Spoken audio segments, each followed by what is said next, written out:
Good morning, everyone. Hope you are all doing well today. This is Joshua. It's 9 o'clock in the morning here on the Pacific Coast, noon over for our East Coast friends, and times in between for everyone between those two coasts. Thank you so much for joining me this morning. We're going to be doing today a deeper dive. Now, we've been doing these for several weeks. And what they really are is an attempt for us to take time that we would usually have in our stores to discuss coffee at length, knowing that people aren't able to get to our stores as much now, and also knowing that folks still want to learn about our coffees. So we've done single origins, we've done blends. Today is going to be another blend.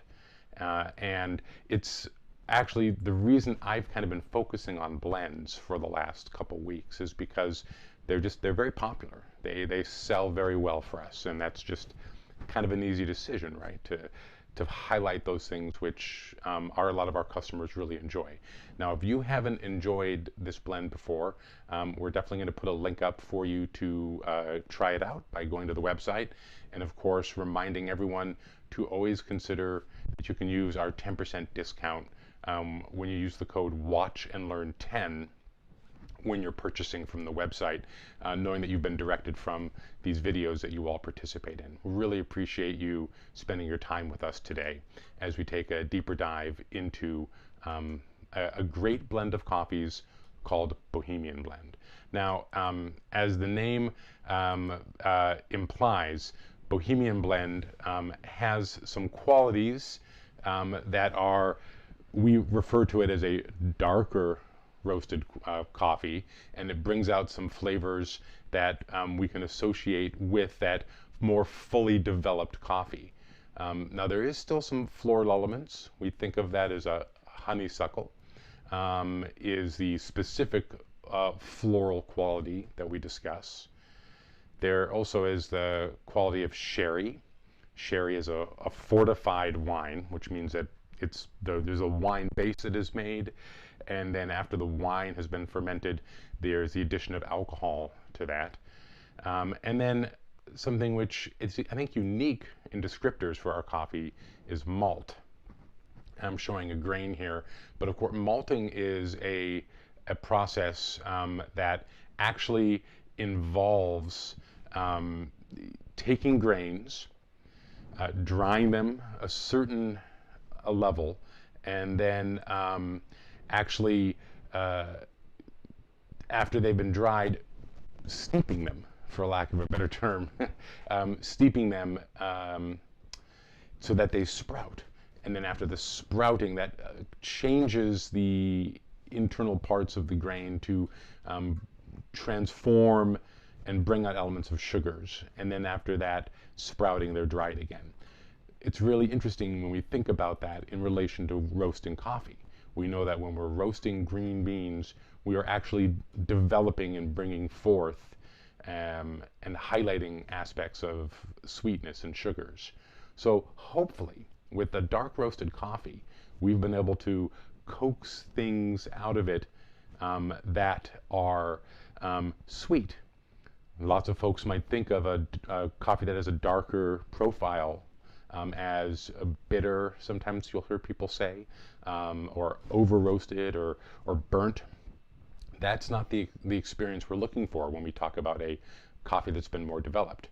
We're talking about these types of sweetnesses that were just described when we consider the floral aspect of honeysuckle, the sweetness of a malt, and then also the sweetness of a sherry. Those qualities are there, but they all have an underlying body to them as well. So we want to brew the coffee today. Usually, you know that I use my Clever, but today I'm going to shake things up a little bit, and I'm actually going to be using a French press. So we also know that we focus a lot on measurement, ratios, and how we use tools to brew coffee. Today, we're going to be a little more free form, and the reason for that is, you know, we have to remember that we're dealing with coffee, and the ultimate judge of a coffee is you, of course. how you are tasting the coffee and how it's working for you. So I'm going to use this Bohemian coffee and a French press. French press, one of the really just the great way if you aren't hand brewing coffee at home, it's a great introductory tool to start using because it is, first of all, really simple. And it creates a big cup of coffee. And with a roast or with a blend of coffees like Bohemian, I think it shines really well because it really allows that whole coffee to be there, right? And some of the things we're looking for with these more developed roast profiles or blends are some of that kind of intense, rich, syrupy element that is represented so well in a French press. So I think it lends itself to this specific type of coffee. Later today, Brendan is going to be, I'm sorry, I might have confused. It might be actually on Wednesday. Brendan is going to be doing a coffee, the Bohemian as well, but in a different style. And I'm sure he'll post that up here to discuss more about it. So we talked about this, and I'm going to actually be using the French press, and he's going to be, I believe, using a clever with some clever hacks. Now, I also wanted to use French press today because I wanted to change up the way I usually talk about the French press. Because it actually is a relatively versatile way to brew coffee if we remember some of our fundamentals. So I'm taking away the scale today, and I haven't weighed my coffee. I've used volumetric measurement, and I'm not going to weigh the water that goes in. I have a pretty good idea of the measurement, and the great thing is that when we are brewing coffee by hand, each day you get to decide what you think has worked well. Maybe it's a little bit, you feel like it's too much coffee. You can back it off the next day, right? Maybe you make it steep a little bit longer and back that off as well, or increase it. That's the great thing about brewing by hand, is that we get to make these choices based off of what we like. So I'm going to go ahead and make this coffee, and then we'll talk a little bit about the components of the blend as it's brewing. There it is.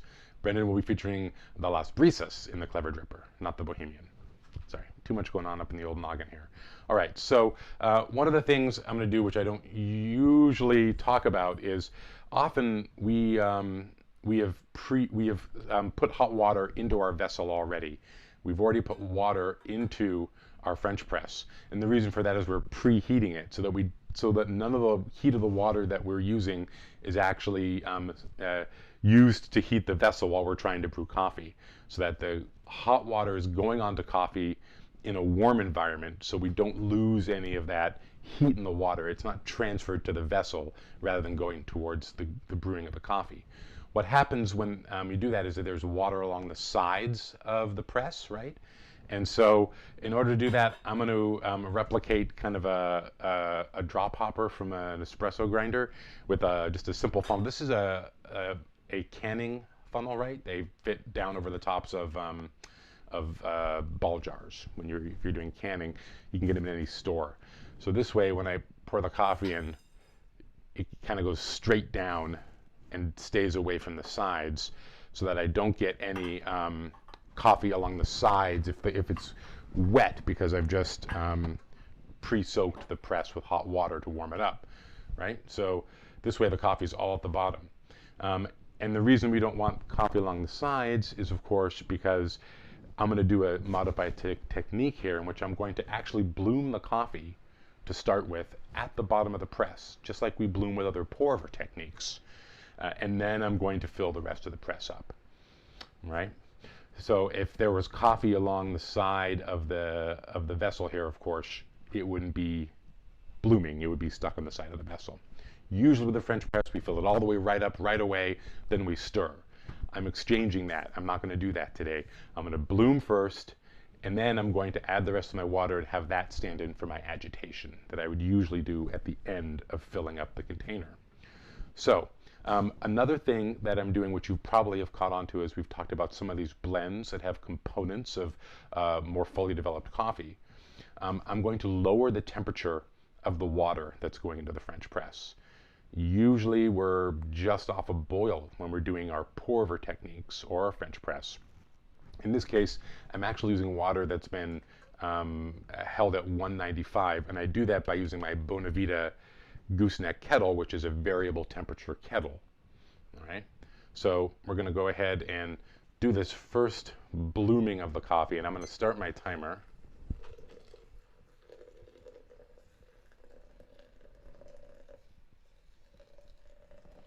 All right.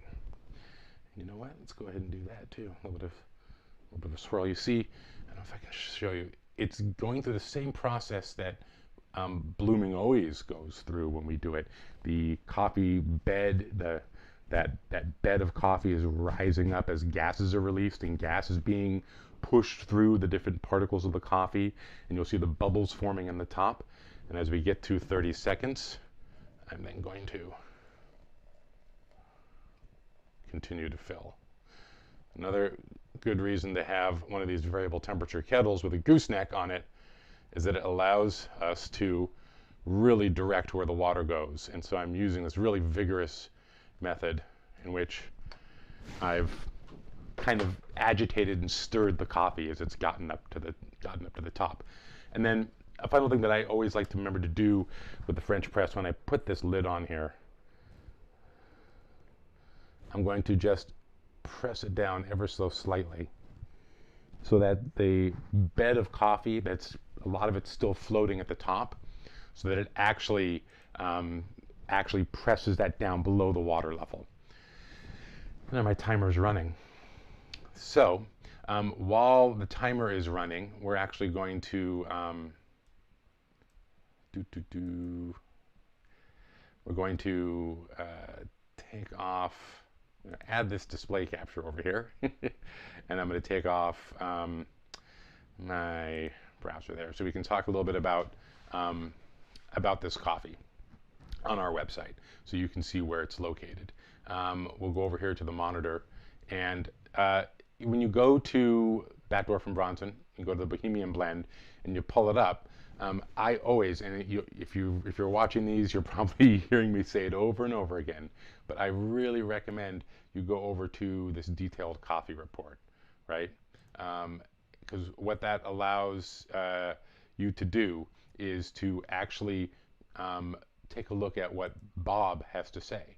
So Bob, of course, is our green bean buyer, and he will write these reports talking about what the coffee team has gone through as they've tested the coffee, they've formulated a blend in this case, and then as they roast it, all of the flavor notes. And then also, we'll often have techniques in here for different brewing styles, right? So it's a nice resource to have. Now, the one thing we talk about in this report is the locations of the coffees that are part of it. Now, the majority of it comes from Latin America, Central America, and specifically, and Nicaragua. High elevation Nicaraguan coffee from Las Placeras is used. That high elevation allows for a denser bean. That denser bean is what gives the roasting team the ability to apply a higher profile roast to it, or a roast that's further along on the profile spectrum. That density is what helps them with that, so that we can create the quality of sugars that we're looking for as we fully develop a coffee. And then also, we have Indonesian coffee in here as well, right? So this is a two-region coffee from both what we call the Asia Pacific region, and then from Latin America. So in addition to the Nicaraguan coffee, there are also other Latin American, Central American coffees that are used in order to bring out a little bit of brightness. Because you consider when we roast that Nicaragua and it has a little bit darker profile applied to it, that creates some qualities that we want. The depth, the body, a little bit of a smokiness maybe even in the finish on the palate. But we're making a blend because we want to be able to highlight other qualities of coffee. If it's just that one type of roast profile, there's things we want there, but we want to bring in other elements. So the other Latin Americans are added for a bit of brightness. The Indonesian coffees are included for spice, often what we call spice, and also for some body quality as well. A different type of body than you find through just using a roast profile.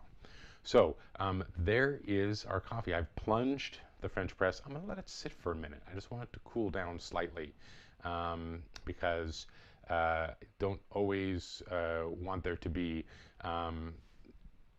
temperature affecting my ability to taste the coffee. Some folks like their coffee really hot. I don't. I like to let it cool off a little bit, mostly because if I don't, then when I drink it and my palate gets overwhelmed by the heat, I'm not going to be able to taste it. And the whole point of putting energy and effort into hand brewing coffee is we want to be able to taste the coffee, right? So I'm going to let it cool for a second, and I think we've talked about the Bohemian blend. I wanted to call it out because you'll notice if you read through the coffee report, it is in line with some other blends that are used by some of our wholesale accounts for espresso and drip coffee.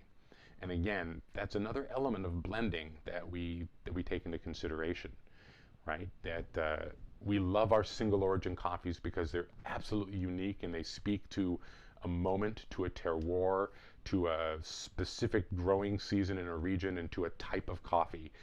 And they're unique. The same coffee from the same area might taste quite a bit different, actually, the next growing season. And that's why we love the single origins, because they express that element of the agricultural product that we love so much. Blends we like because we're able to create a consistent cup profile across growing seasons, and we're able to replicate it, and we're able to capture it and have those qualities. In this case, that sweetness, the maltiness, that lingering body and finish that it just makes this such a nice like morning coffee for a lot of folks. We're able to replicate that every year, right? And the reason then that translates to kind of commercial use, for lack of a better term, why coffee houses and coffee shops like it, is because of that consistency that we're able to create, whether it's making espresso or making drip coffee. So of course, there's some of our kind of really popular blends that you have in our cafes and our wholesale partners. Dancing Goats is the first one, right? And we've talked about that blend. But there are others that people use as well for their espresso and their drip coffee. And that would be Whirling Dervish, which is our fair trade organic, kind of the largest blend we do after Dancing Goats. And then we get into these even slightly darker roasts, for example, the Vesuvio, or in this case, the Bohemia. And the Bohemia is actually used by our wholesale customers as well, because they like the way that finish comes out. Specifically, it's the finish, I believe, that we experience with the coffee. And I have to say, I get it. I mean, I came up in this industry in the 90s. That's why I have all these gray hairs. And for sure, we definitely roasted coffee darker when I was first coming up in espresso. That was just a trend that was the way things were kind of done at that time. And over time, we have across the industry, we've adjusted the way we roast coffee slightly to make lighter profiles more prominent. And as a company, we of course have adjusted with that as well, because there are different coffees available and there are different customers available as well. And I will tell you that I love some of our medium and lighter roasted coffees for sure. And again, it's much like that difference between single origins and blends, right? They occupy different places in our culinary world. I love some lighter roasted coffees. And when it comes down to it, I imprinted on darker roasts. I most certainly did, right? That was what formed my love for coffee as I was first getting into this business, was coffees that were more fully developed. So I still have a really warm spot in my heart for these more fully developed coffees. And I recommend, if you are someone who really like, you just love the lighter roasts and some of the lighter roasted coffees that we do, try this one out. I would just say, just give it a swing. You know, you never know. Remember, there are aspects of the brightness that we've captured by adding in other coffees into this blend. So you might be surprised when you try this. And also, if you're a person who has, you know, had bad experiences with dark roasted coffee, give our darker roast a try. Give our more fully developed coffees a try. You might be surprised, right?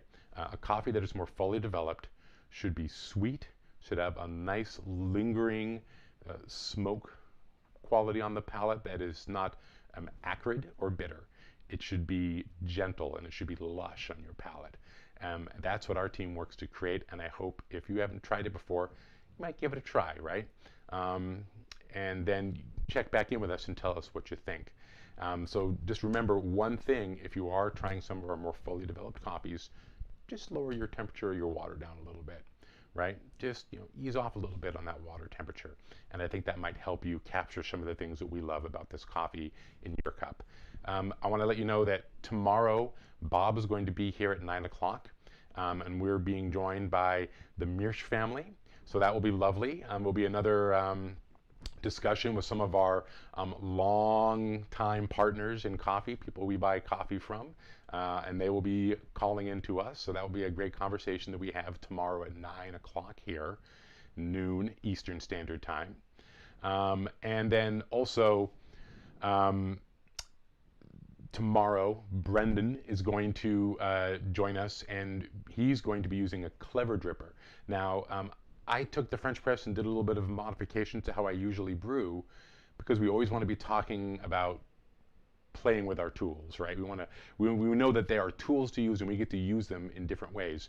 Brendan's going to do the same thing with a Clever Dripper tomorrow during his show, and that is going to be 1 o'clock Pacific Standard Time, 4 o'clock Eastern Standard Time tomorrow. And then on Thursday, I'm very excited. At the 9 o'clock slot, we're going to be joining Jim, who is our facilities manager and our sustainability leader in the organization. And he's going to give us a tour of the roasting facility in Olympia live, and then talk through some of the programs that he, along with others, have developed over time that make us so proud about our footprint, you know, when we talk about our sustainable practices. We really think that we do a great job on always balancing our business with our ecological footprint, and Jim's going to talk about some of those things at 9 o'clock on Thursday, and then back again on Friday to join Ben in the coffee garage as he discusses something fun and exciting. I don't know what it is yet, but it's always both a surprise and a delight to join him. Again, thank you all so much for being with us today, and we look forward to seeing you the rest of the week as we turn our homes into cafes.